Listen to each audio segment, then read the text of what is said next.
Hi friends, మా ములకల్లంకి గోదావరి పెరగడం వల్ల పెద్ద బోట్లు వచ్చాయండి. చూడండి గోదావరి ఎంత ఎక్కువగా ఉందో. మార్నింగ్ ఈ మధ్యలో గోడ ఉంది చూసారా, అక్కడ వరకు ఉండేదండి గోదావరి. ఈవినింగ్కి ఇదంతా వాటర్ వచ్చేసింది, నడవడానికి కూడా దారి లేదు ఇక్కడ. చూడండి సూర్యభగవానుడు ఎప్పుడు ఇంటికి వెళ్ళిపోదామా అనుకుంటూ నెమ్మదిగా అస్తమిస్తున్నాడు. నేను కూడా ఎప్పుడు బోట్ వస్తుందా, ఎప్పుడు ఇంటికి వెళ్దామా అని ఎదురు చూస్తున్నా. అంటే ప్రస్తుతానికి బోటు అవతల వైపు అంటే ములకల్లంక సైడ్ ఉందండి. నేను యువతల బొబ్బిలంక దగ్గర ఉన్నాను. అదిగో బోట్ వచ్చేస్తుంది. ఎంత పెద్దగా ఉందో చూసారా. ఇలా బైక్స్ మీద వచ్చేవాళ్ళు బైక్స్ ఇక్కడ పెట్టుకుని యువతల ఒడ్డున బోట్ ఎక్కేస్తారండి. మళ్ళీ కొన్ని పూర్తి చేసుకుని వచ్చిన తర్వాత బైక్స్ తీసుకుని వెళ్ళిపోతారు. వాటర్ వచ్చేయడం వల్ల వెళ్ళడానికి దారి కొంచెం ఇబ్బందిగా ఉందండి, కానీ తప్పదు. అప్పుడప్పుడు ప్రయాణం చేసే మా కష్టం ఏముందిలేండి, కానీ డైలీ జర్నీ చేసే స్కూల్ పిల్లలు, కాలేజ్ పిల్లలు, పాల వ్యాపారస్తులు వీరికి మాత్రం చాలా కష్టమండి. వర్షం వచ్చినప్పుడైతే ఇంక చెప్పనక్కర్లేదు. బోట్ వచ్చిందండి, అందరూ దిగేస్తున్నారు. క్రొత్త వాళ్ళు భయపడతారు, కానీ డైలీ వెళ్ళే వారికి అసలు భయం ఉండదండి. చూడండి ఎలా దిగేస్తున్నారో చకచక. ఇప్పుడు మేము ఎక్కుతున్నామండి. నాకైతే ఎక్కడానికి కొంచెం భయం అనిపించింది. నా లేడీస్కి అవసరమైతే హెల్ప్ చేద్దామని అక్కడికి వెళ్ళారండి, కానీ వాళ్ళు ఈ ఊరు వాళ్ళే కాబట్టి భయం లేకుండా ఎక్కేశారు. మా ములకల్లంకలో పాల వ్యాపారం బాగా చేస్తారండి. ఇది పెద్ద బోట్ కదా, చాలా లోతుగా ఉంటుంది. ఇలా స్టాండ్ ద్వారా లోపలికి దిగుతారు. నేను మాత్రం బోట్ జర్నీ ఎంజాయ్ చేద్దామని పైనే నిల్చున్నాను. యాక్చువల్గా లేడీస్ని పైన ఉండొద్దు అంటారండి, కింద దీపమంటారు.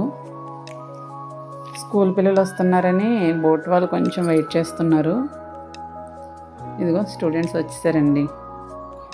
ఇలా చిన్నపిల్లల్ని స్కూల్కి వెళ్ళేటప్పుడు ఈవినింగ్ వచ్చేటప్పుడు కూడా వాళ్ళ పేరెంట్స్ కూడా ఉండి బోట్లో దించుతారండి. ఒకవేళ పేరెంట్స్కి ఏదైనా పని ఉన్నట్లయితే ఇలా బోట్లో ఉన్న వాళ్ళు ఎవరైనా గ్రామస్తులు హెల్ప్ చేస్తారండి. వాళ్ళ హెల్పింగ్ నేచర్ చాలా బాగుంటుంది.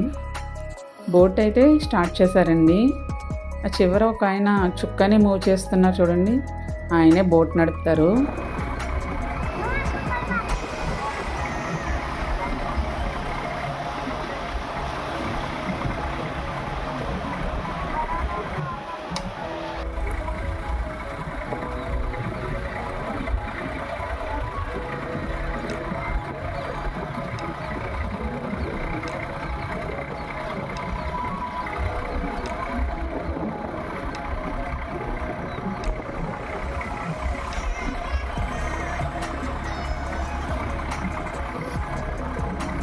ఈవినింగ్ టైం కదా, క్లైమేట్ భలే ఉందండి. సూర్యుడు, కూల్ క్లైమేట్, జర్నీ అయితే సూపర్ అండి. చూసారా గోదావరి మాత ఎంత వేగంగా పరవళ్లతో ప్రవహిస్తుందో. చూడడానికి ఎంత అందంగా ఉంటుందో అంతే ప్రమాదకరం కూడానండి. చాలా జాగ్రత్తగా ఉండాలి గోదావరి దగ్గర.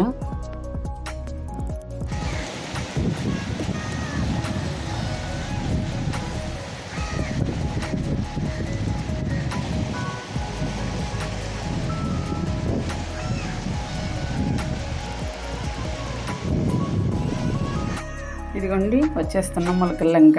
బోట్ యువతల ఒడ్డుకు వచ్చేసింది.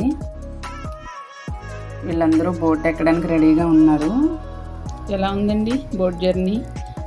మీకు కూడా బోట్ జర్నీ చేయాలనిపిస్తే ములకల్లంక వచ్చేయండి. No ticket, free journey. Video నచ్చితే లైక్ చేసి ఛానల్ సబ్స్క్రైబ్ చేయండి. మీ అభిప్రాయాన్ని కమెంట్ రూపంలో తెలియజేయండి. Thank you.